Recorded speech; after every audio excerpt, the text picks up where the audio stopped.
Oke, Assalamualaikum warahmatullahi wabarakatuh. Perkenalkan, nama saya Taufik Ihsan. Selamat datang. Hari ini kita akan membahas sebuah kasus yang kritis, tapi sering terabaikan, yaitu fenomena kurangnya motivasi belajar siswa di tingkat SMP. Dengan mengambil konteks spesifik di SMP PGRI 313 Cipendei. Ini bukan sekedar soal siswa yang malas, ini adalah kasus kompleks yang melibatkan psikologi, sistem, dan juga lingkungan. Mari kita bedah bersama-sama. Setelah mengamati gejala-gejalanya, analisis kasus ini mengerucut pada dua kelompok faktor besar. Yang pertama yaitu faktor internal dari dalam siswa.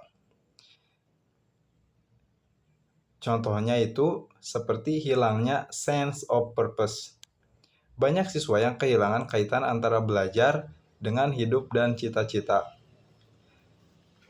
Pelajaran dirasa sebagai kewajiban abstrak, bukan investasi. Yang kedua yaitu mindset yang terbelenggu. Ada pola pikir, aku tidak bisa, atau ini terlalu sulit, yang berkembang menjadi ketakutan akan kegagalan. Mereka lebih memilih tidak mencoba daripada mencoba dan terus gagal.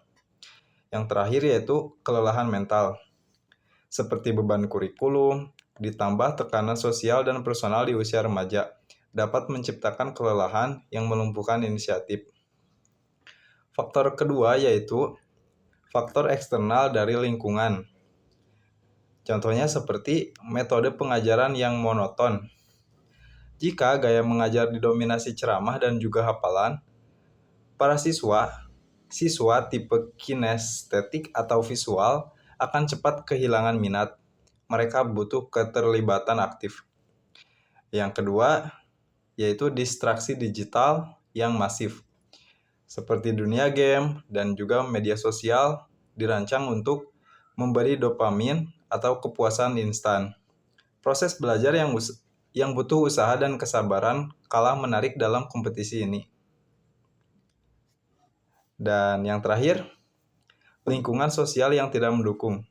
Baik di rumah maupun teman sebaya, jika lingkungan tidak menempatkan belajar sebagai hal yang bernilai, motivasi individu akan sulit bertahan. Lalu, apa yang bisa dilakukan untuk menangani kasus ini? Solusinya harus holistik, melibatkan semua pihak. Untuk pihak siswa, mulai dengan self-talk positif. Ganti aku gak bisa dengan aku belum bisa. Cari studi buddy atau buat kelompok belajar kecil untuk saling menyemangati. Tetapkan tujuan mikro yang bisa diraih per minggu. Dan untuk guru dan juga sekolah, khususnya di SMP yang tadi, di SMP PGRI 313 Cipendei, penting untuk melakukan inovasi metode. Coba model project based learning, kaitkan materi dengan isu lokal di daerah tersebut. Berikan pujian pada proses, bukan hanya hasil akhir. Guru BK bisa mengadakan grup coaching khusus membangun motivasi. Dan juga yang terakhir untuk orang tua, harus menciptakan komunikasi yang suportif, bukan interogatif. Jika bertanya, pertanyaannya seperti, ada kesulitan apa? Bukan, dapat nilai berapa? Bantu anak melihat keterkaitan pelajaran dengan minat dan dunia nyata. Intinya, kita perlu membangun ekosistem belajar yang saling mendukung, bukan hanya menuntut. Kasus kurangnya motivasi belajar di SMP PGRI Cipendei dan di banyak sekolah lainnya adalah tantangan sistemik. Ini bukan kesalahan satu pihak. Dengan diagnosis yang tepat dan aksi kolaboratif dari siswa, guru, dan juga orang tua, kita dapat mengubah tantangan ini menjadi peluang untuk menciptakan pengalaman belajar yang lebih bermakna dan juga membara. Mari kita akhiri pembahasan ini dengan satu pertanyaan aksi.